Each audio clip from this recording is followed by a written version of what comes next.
Salut à tous, j'espère que vous allez bien. Comme tu le sais, le gouvernement américain vient de forcer une entreprise IA à couper l'accès à l'un de ses modèles au monde entier, du jour au lendemain. Et le pire, c'est pas une histoire de sécurité, de jailbreak ou autre. En fait, ça concerne toi. Parce que ce qui vient de se passer avec ce modèle, qu'on appelle Claude Fable 5 ou Claude Mythos 5, appelle-le comme tu veux, c'est pas juste une histoire de jailbreak ou une manière de contourner les limitations proposées par Anthropic. C'est un signal bien plus fort que ça et le premier d'une longue série. Alors comme vous savez, les deux modèles qui ont été coupés, c'est Fable 5 et Mythos 5. Au final, beaucoup de gens pensent qu'en fait on avait juste accès tous à Mythos et que Fable c'était juste une couche logicielle qui forçait à, quand on parlait de cybersécurité, biologie ou de distillation de modèles, de le brider et de l'empêcher d'utiliser et on était rerouté sur le modèle Opus. Mais ce que voulait le gouvernement américain, c'était bloquer le modèle à toute personne n'ayant pas la nationalité américaine, y compris les employés Anthropic. Ce qui voulait dire, c'est que tu étais sur le sol américain, mais tu n'étais pas américain, tu pouvais ne pas avoir accès à Anthropic. Ce qui aujourd'hui est très compliqué à faire en tant que fournisseur de logiciels. Donc Anthropic a décidé de le bloquer à tout le monde. Vous avez dû voir cette news, ça a tenu en haleine tout le monde tout le week-end. Qu'est-ce qui s'est passé vraiment? Il y en a qui disent que c'est Amazon qui a trouvé un jailbreak, qui ensuite l'a remonté aux États-Unis, au gouvernement américain, pardon. Le gouvernement américain a essayé de discuter avec Anthropic. Anthropic leur a dit qu'ils avaient connaissance de cette limite, de ce jailbreak, mais que c'était un micro-truc et que ça n'avait aucun problème. Après, la NSA sera emmêlée, qu'il y aura un groupe chinois qui en posséderait. Enfin bref, toute une histoire, tout un imbroglio improbable. La réalité est que le modèle risque de revenir. Ils vont pas le bannir indéfiniment, il y a de grandes chances qu'il revienne. Mais ça pose une autre question. Alors ça, c'est la preuve que le gouvernement a bien banni le modèle à tout le monde. Je vous mettrai les liens de toutes les sources en description, ne vous inquiétez pas. Il faut considérer que ces modèles, en fait, maintenant, sont pas juste des outils, comme on avait l'habitude. Ce n'est pas, j'utilise Notion, j'utilise GitHub, j'utilise Figma, j'utilise YouTube, et ainsi de suite. C'est beaucoup plus que ça. Il faut imaginer ces modèles comme un outil stratégique, un actif vraiment important, comme peut être le pétrole, le nucléaire, les semi-conducteurs, l'électricité, l'énergie, et ainsi de suite. Il faut imaginer ces modèles d'IA comme quelque chose de beaucoup plus puissant.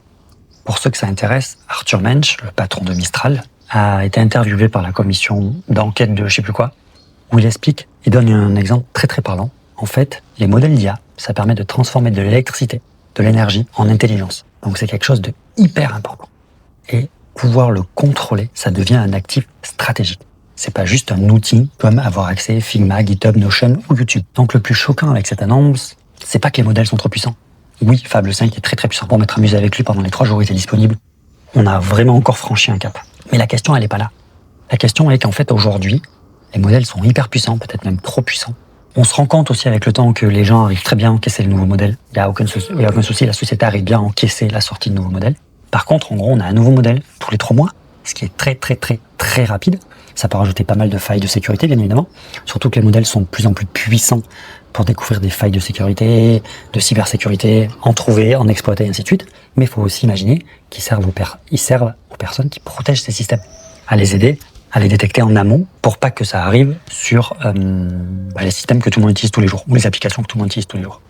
Et la dernière pièce dans l'histoire, c'est que les régulations, même si l'Europe en a fait une qui, à mon avis, est une bêtise, mais ça c'est autre chose, elles sont pas prêtes du tout à ça. Elles arrivent pas à anticiper. Et c'est très compliqué d'anticiper ce que va faire un modèle.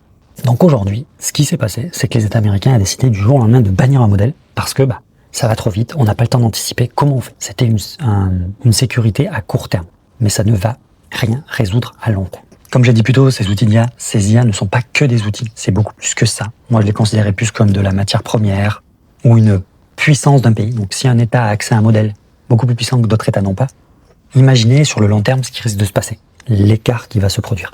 Comme on pouvait imaginer dans les années 50, un pays qui avait la bombe nucléaire ou un pays qui était protégé par rapport à la bombe nucléaire d'un pays qui ne l'était pas. Imaginez l'écart. Ça rabat un peu l'écart sur qui a le contrôle de quoi. Car ces modèles, c'est pas juste un logiciel comme j'ai dit, c'est une infrastructure globale.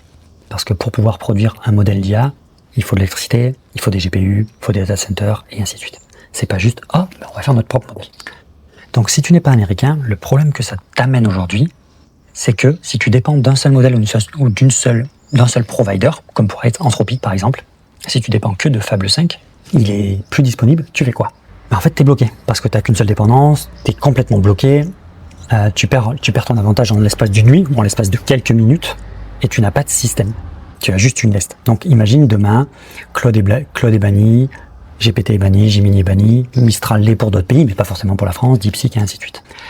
Il faut imaginer maintenant qu'on peut contourner ce problème et c'est déjà possible de le faire. En fait, on n'est pas totalement bloqué.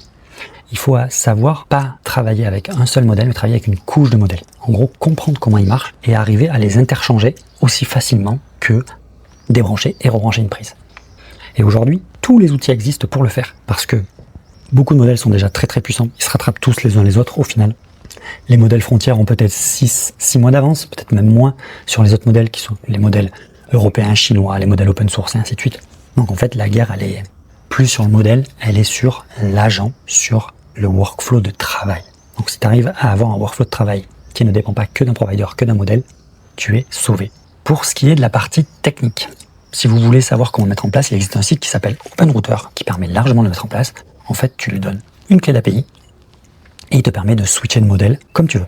Tu as accès à tous les modèles, Anthropic, Gemini, les modèles chinois, DeepSeek, Mistral, et j'en passe. Donc en fait, si du jour au lendemain, ton outil a un souci, si tu es connecté à OpenRouter, tu peux switcher de modèle aussi facilement que de changer une prise comme je t'ai dit. Si tu veux avoir un tuto un peu plus poussé sur OpenRouter, n'hésite pas à le mettre en commentaire et le lien de cet outil est en description. Et si tu n'es pas technique, en fait, il faut apprendre à ne pas dépendre de Cloud Code, de Cloud Cowork ou de Codex. En fait, au final, ces agents, ils se ressemblent tous. Ils font tous plus ou moins la même chose. Il faut apprendre à les utiliser de manière très méta et savoir facilement changer d'un agent à un autre quand l'un soit est banni, soit est plus disponible, ou soit pour cette tâche-là ne marche pas très bien.